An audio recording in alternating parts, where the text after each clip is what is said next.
Madam President, I rise to speak also on the Rebuild America Jobs Act. Our nation's infrastructure is in a state of disrepair. We see it in the potholes in our streets, in the congested highways and public transit that lack the capacity to safely and efficiently get Americans where they need to go. The American Society of Civil Engineers gives our nation's infrastructure a D grade. 1 in 4 bridges in the United States is structurally deficient. Our deteriorating infrastructure has a negative impacts on commerce and our economy. We no longer have an infrastructure system that is the envy of the world. When you invest in public infrastructure, you have 2 results. You create immediate construction jobs, and you lay the foundation, the groundwork, to improve communities and facilitate commerce. That was certainly my experience when I was mayor of Anchorage. I became mayor in 2003 at a time of an economic slowdown. Not quite as bad as our national economy that we face today, but we inherited huge budget deficits, a dramatic slowdown in our economy.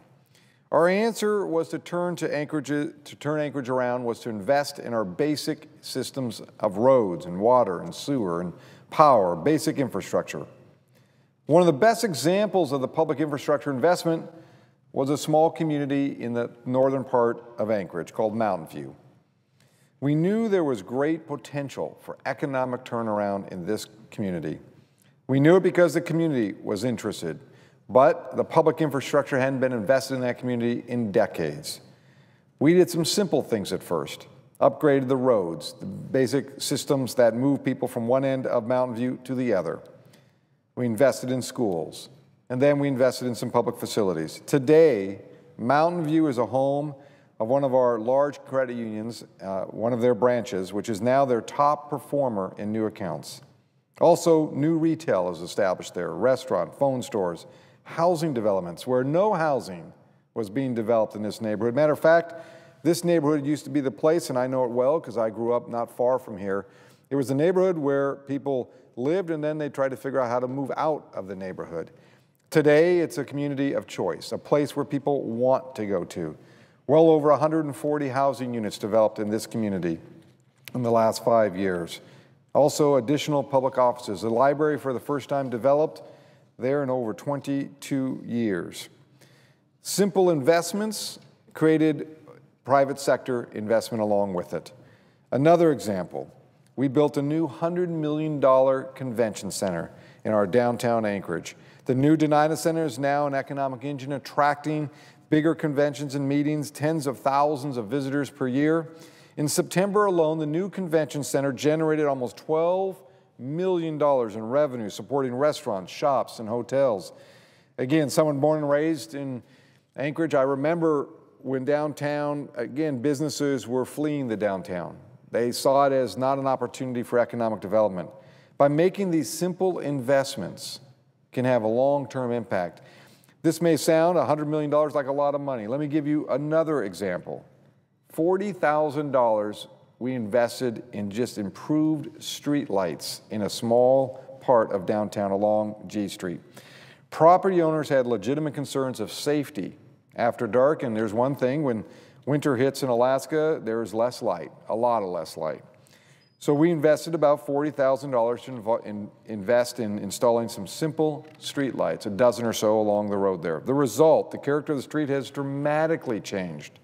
We've seen 10 new businesses spring up in a 3-block section of G Street because it's safer. People move freely at any time of the day. There are year-round retail and restaurant businesses such as Urban Greens and Jojo A Go-Go, Modern Dwellers, Alaska Cake Studio, and Octopus Inc. Variety of new businesses, retailers investing their hard-earned capital, reaching out to expand the opportunity for Anchorage. These businesses probably would not have made the investment without the small investment of the public infrastructure. Madam President, in my view, we need to follow this model on a national level. Failure to invest in our crumbling infrastructure, our roads, bridges, airports, will cost us nearly 1 million American jobs without this investment. Our economy is incredibly important to continue to move forward by moving legislation like Rebuild America Jobs Act. It is an opportunity to reverse this trend while helping to put hundreds of thousands of people back to work. This could put Alaskans to work on important projects. Bridge repairs outside the Denali National Park on the Parks Highway, a critical route between Alaska's two population centers and a heavily traveled route for our tour operators and shippers. Intersection upgrades on two of the busiest roads in downtown Fairbanks. Highway safety improvements along the Seward Highway outside of Anchorage that reduce deadly traffic accidents and delays. Safety improvements along the Sterling Highway on the Kenai Peninsula, another area of high visitor traffic in the summer. We know these improvements will support local economic growth all around Alaska, which is still a very young state compared to many states, and has a tremendous transportation need. 2 years ago, this Congress approved the Recovery Act, which funded sorely needed projects across my state. Projects like the Gustavus Dock, the Alaska Railroad line improvements, Glen Highway repairs, and airport upgrades. These all created immediate construction jobs and have also improved access points so private companies can increase revenues and create long-term jobs. The Rebuild America Jobs Act not only provides desperately needed repair funds, it also provides the seed money for the National Infrastructure Bank that will attract private sector capital to help fund a broad range of national significant projects.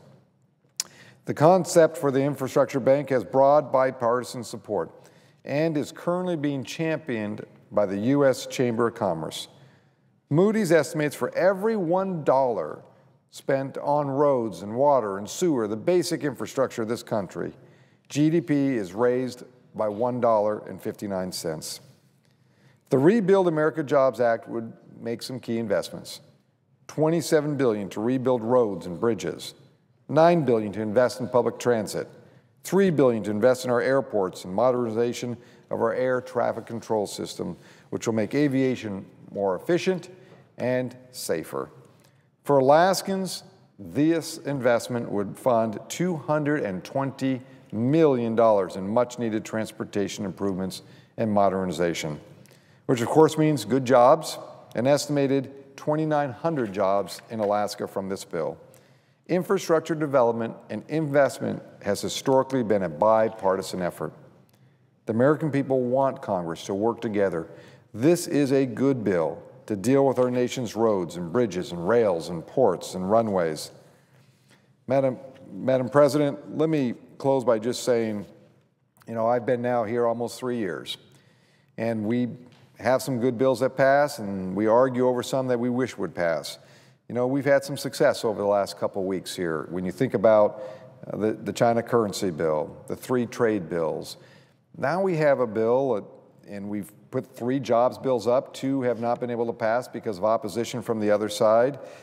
But here's one we know bipartisan support. The Infrastructure Bank. The Chamber of Commerce is actively promoting this because they see the melding of public and private sector moving together to invest in the future of this economy. They also know that when you lay those roads down or that better infrastructure on rail or transit, the net result is private sector investment will occur right after it or simultaneously. So I would hope that folks on the other side would make the decision that it is wise to invest today and move this bill forward so we can have a long-term economic impact for our country. Madam President, I yield the floor.